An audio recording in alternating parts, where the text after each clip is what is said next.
viciously most ruthless champion there's ever been. There's no one can stop me. Legs to the conqueror, no. Right, I feel like he would struggle to keep Canelo Alvarez at bay with a fucking spear.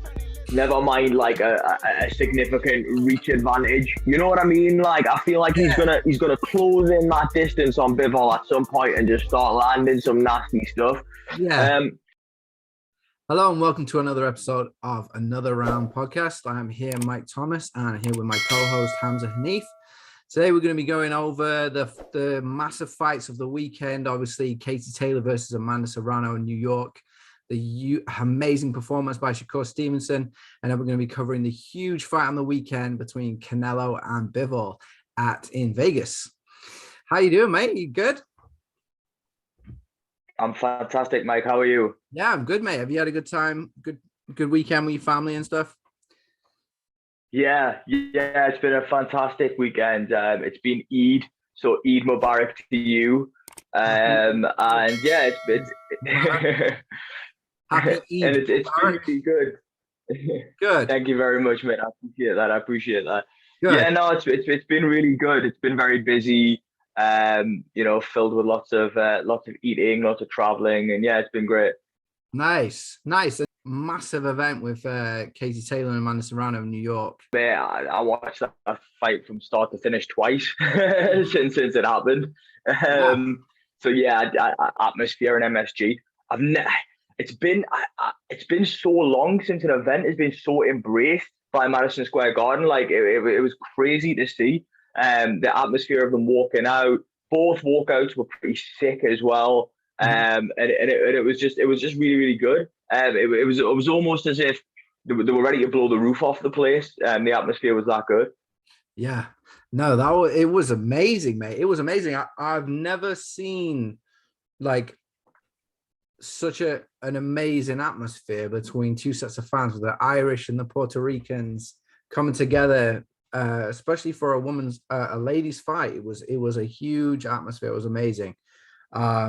I quite like that the Serrano walkout as well. Like I know that's really cool. Like you know what I mean? It was like a nod to the city, and it was obviously she's a native, so it was cool. New York, I got 100 and I'm from New York, New York. I loved it. Yeah, it was good. It was good.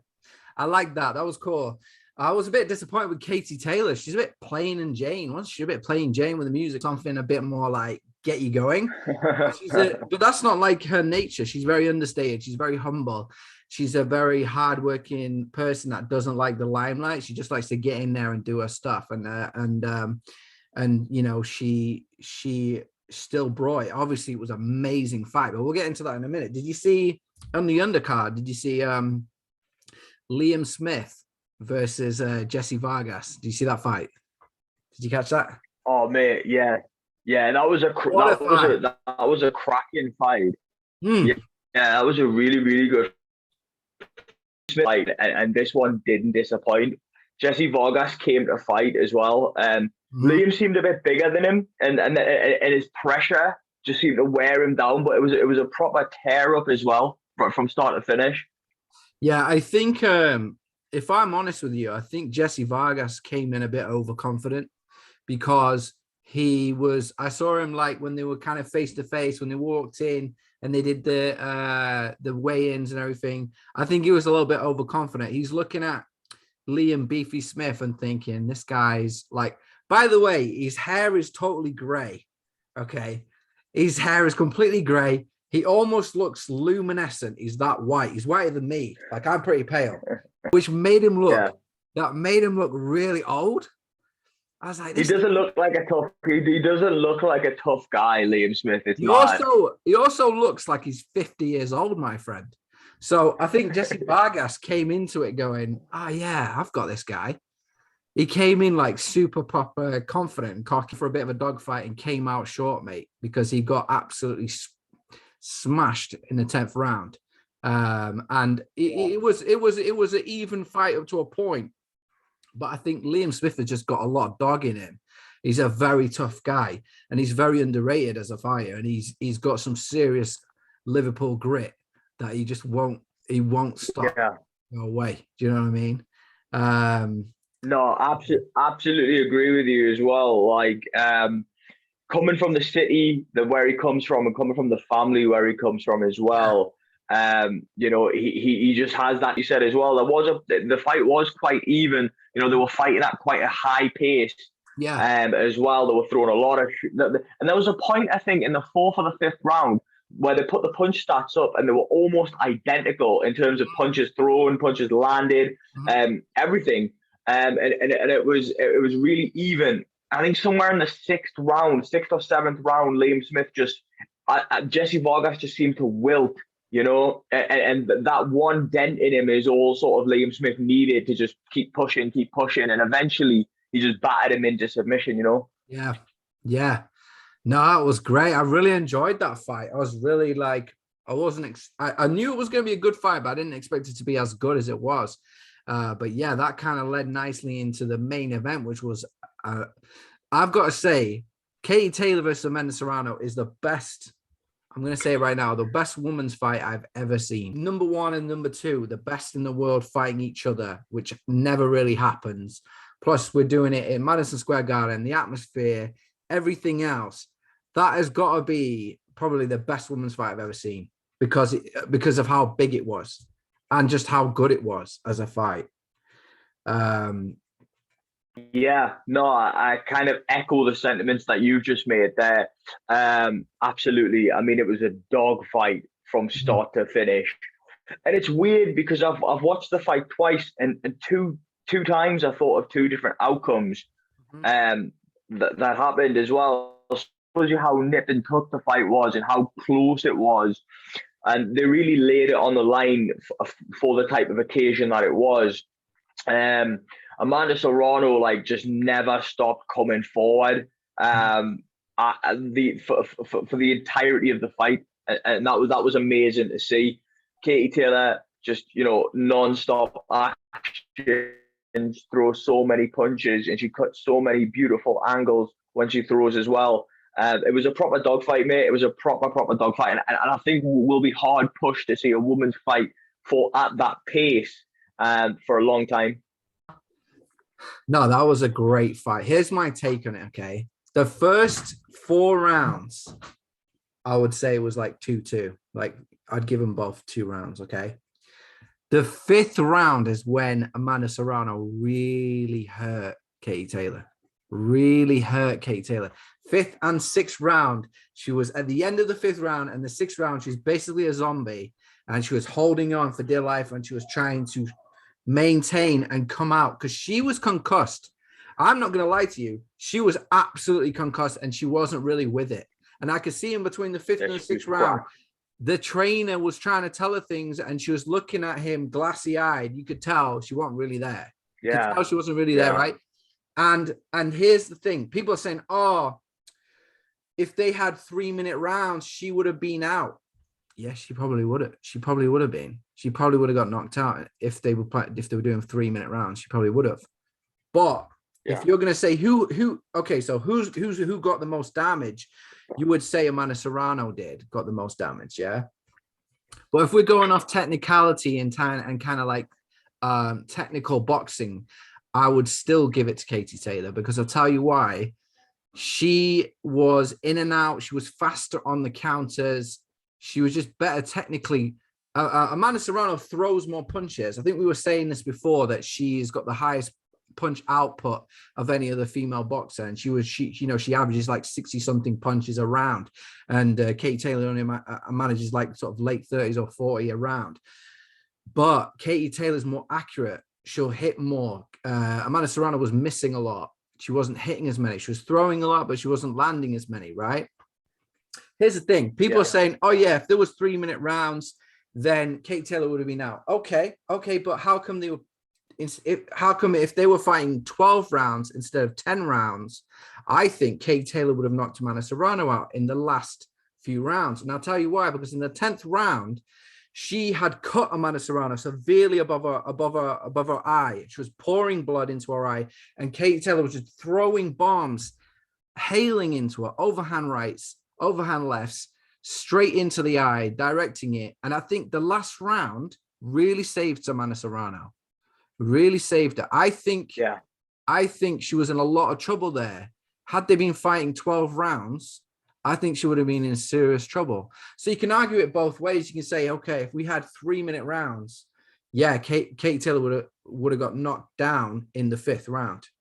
If they'd have had 12 rounds, then she would have been in serious trouble, Mana Serrano, at the end of the fight. I agree with you, but ifs and ands aside, the reality of the fight is that it was sort of, there wasn't a definitive winner. That was one of the things that I sort of noticed about it. Mm-hmm. On watching the fight live, I gave it to Katie Taylor. Mm-hmm. On watching it the day after, I gave it to Amanda Serrano. It was one of those types of fights where, because some of the rounds were so razor thin, mm-hmm. They could go to either fighter without sort of a big massive complaint. It was a really, really tough fight. I think Amanda Serrano threw more punches, as you mentioned. And Katie Taylor was definitely badly hurt.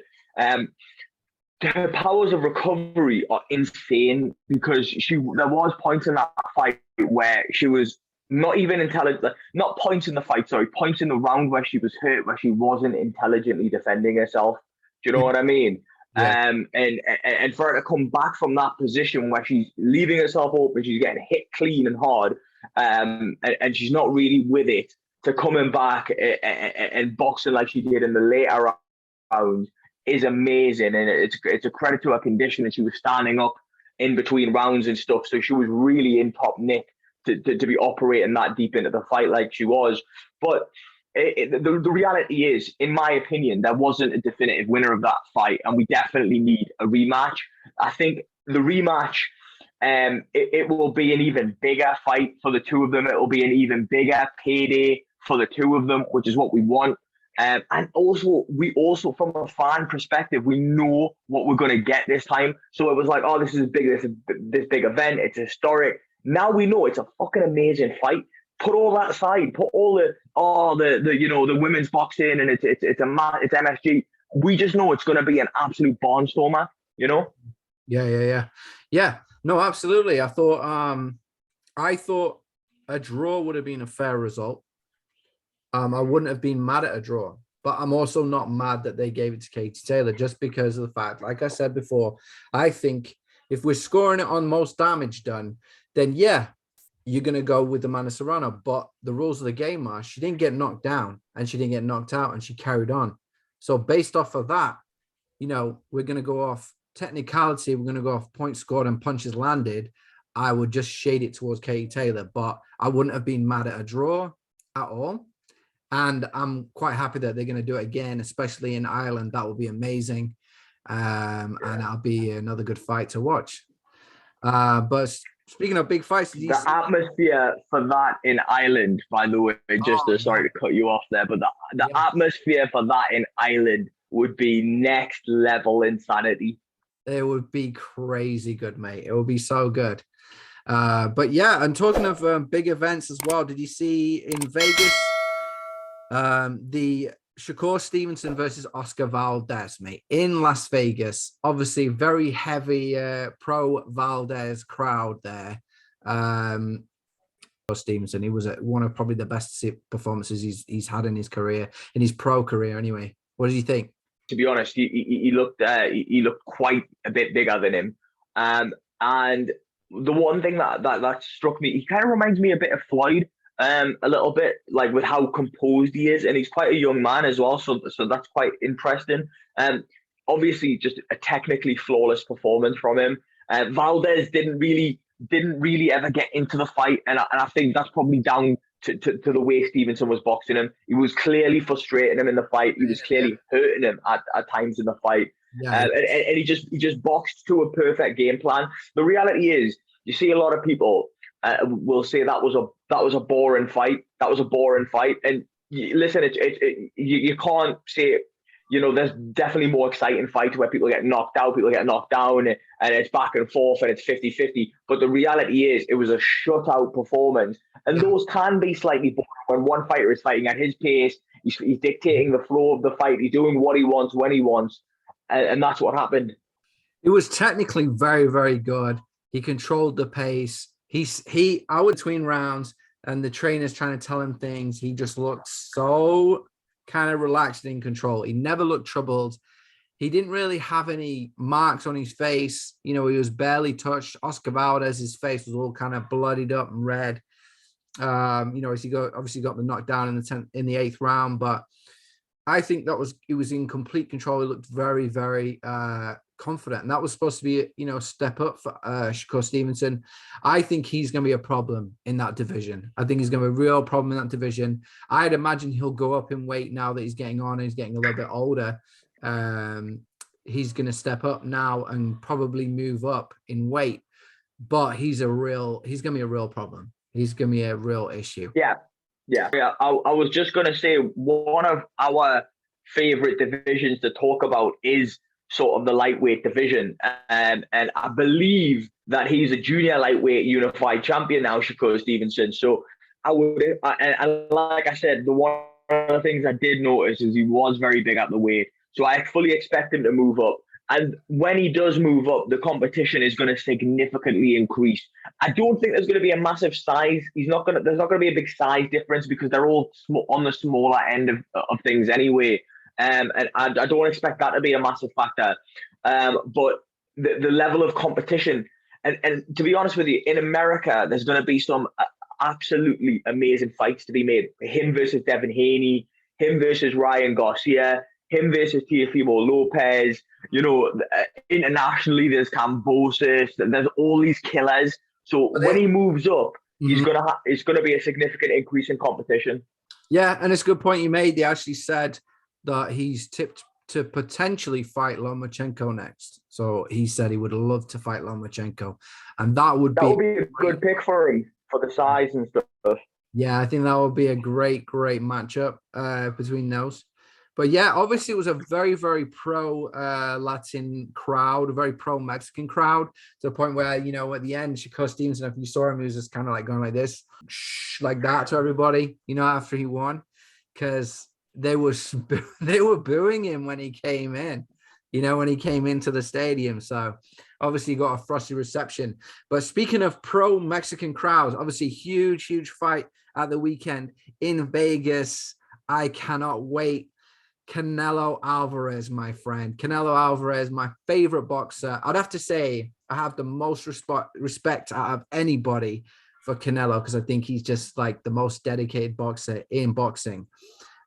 His fight with Bivol, huge step up for him. He's going to fight up in light heavyweight. He's only a man of 5'6" inches tall. He's fighting a man who's 6 foot, undefeated light heavyweight champion. What do you think? How do you think that's going to go? Yeah, listen, I want to completely echo your sentiments once again. I mean, the amount of respect that we have for Canelo is insane. I mean, he's just a different breed. He was actually at the Valdez fight as well. Like, obviously Valdez is an Eddie Reynoso charge. So Canelo was there. Canelo was spotted him several times. In the front row. So he was there, obviously there to support his stablemate. So it's the man lives and eats and breathes boxing. It's insane. I'm really excited for this fight because I think there's a lot to be said here. Obviously Canelo's moving up from super middleweight. He was, regardless of him not being a natural super middleweight, I think he grew into that weight quite well. He stuck around and he beat 4 champions at that weight. So I think I'm stepping up the light heavyweight. It's not the biggest jump now for him, the kind of body that he has. He's very stocky and well built now. So the thing that's interesting about it is that we know he's going in against a bigger man. We know he's going in against a champion who's undefeated. So we fully expect Bivol to be a very, very tough test for him. The problem is Bivol doesn't have that kind of experience that Canelo has, and I just can't see a way for Bivol to win. Yeah, you could say it 2 ways, okay? On the one side, you're talking about a very frosty Russian guy who is 6 foot tall. He's got the reach advantage, 10 centimeter, almost 10 centimeter reach. He's probably got about 5'4", 5 inch height advantage on Canelo. And not only that, you know, he is undefeated. So he's going in with that mentality. He believes he is one of the best in the world. That's his mentality, you know. On the other hand, you'll say, well, who has he really fought, Dmitry Bivol? You know, he's come from Russia. He's very tough, but has he fought anyone of, you know, significance? It's going to be a good fight. I think Dmitry Bivol is definitely one that could be a potential banana skin for Canelo. He could be. It could well be. It could be. Everyone's just expecting Canelo. I mean, I've got friends I've got my Puerto Rican friend. He's just like, oh yeah, Canelo's easily going to wipe the floor with this guy. I've never even heard of this guy, and not many people have heard of Bivol because he's understated. He's not, you know, he's not got a lot of following. He doesn't really speak English too good. He doesn't speak too much English. So not many people know about him. But let me tell you, he's a very, very good fighter, technically very good. He's had about 260 odd amateur fights, 90 registered amateur fights, and he's only lost about 10 of those. So he's coming from a very, you know, good stock, good background. He's definitely going to bring it to Canelo. He's confident in that. You would give him an advantage with all the reach and the height and everything. But I can see Canelo just bringing a big, dirty overhand right at some point in the fight and knocking him out. You know? That's what I can see. But I cannot wait. It's going to be interesting. Yeah. No, I can see that too as well, mate. I absolutely can. And do you know what it is? Thing is with the reach, right? I feel like you would struggle to keep Canelo Alvarez at bay with a fucking spear. Never mind like a significant reach advantage. You know what I mean? Like I feel like he's gonna close in that distance on Bivol at some point and just start landing some nasty stuff. Yeah. I think it will. I think that experience will play a part. You know, like I expect Canelo's world sort of elite level quality to show through in this fight. Yeah. You know, maybe Bivol's got other plans, but I just can't see it. Yeah. No, fair enough. But I think it's not going to be an easy fight for Canelo. Let's just say that. I don't think it's going to be the most easy fight for him. I predict it's probably going to take him. I'll probably see him get a TKO or KO in the later rounds. That's what I imagine. But it also could be a huge potential banana skin for him. It wouldn't surprise me. But I see this going to be a comfortable win for Canelo, but probably in rounds, 9 to 12, I would expect. Yeah. I think with all due respect to Bivol as well, it's very difficult to become a world champion. You know, it's very difficult to become undefeated. It's even very difficult to have that kind of amateur record that you just mentioned. You know, he's only lost 10 times in however many fights. You know, so it's with all due respect, I don't think it's going to be an easy night for Canelo. I expect Canelo to have trained diligently.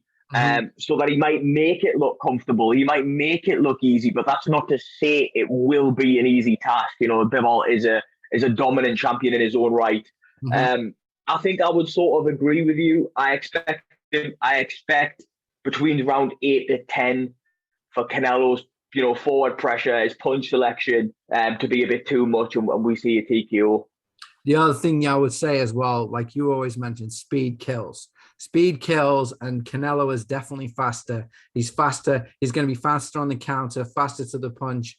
And I believe that, I've seen Bivol being stunned before and stumble on his feet. I can imagine that he's never been knocked out in the professional game. I can imagine that, Canelo's gonna pull out some nasty, flurries and hit him with a hard overhand, and it's gonna take him down. But yeah, where he's never been knocked out before, and Canelo's like, hold my beer. Yeah, exactly, mate. It's gonna be good. I'm excited about it. There's so many good fights. Also, on the undercard of that was supposed to be one of my favorite fighters, the big Chinese guy, Big Bang Zhang Zilang, he's supposed to have been fighting. I don't know who he's gonna be fighting now, because who's the guy fight pulled out? Hergovic from Croatia has just pulled out of that fight. It's been a really good, you know, kind of undercard fight for the main event with Canelo. But we will see, my friend. Okay, mate. And that's been another episode of Another Round.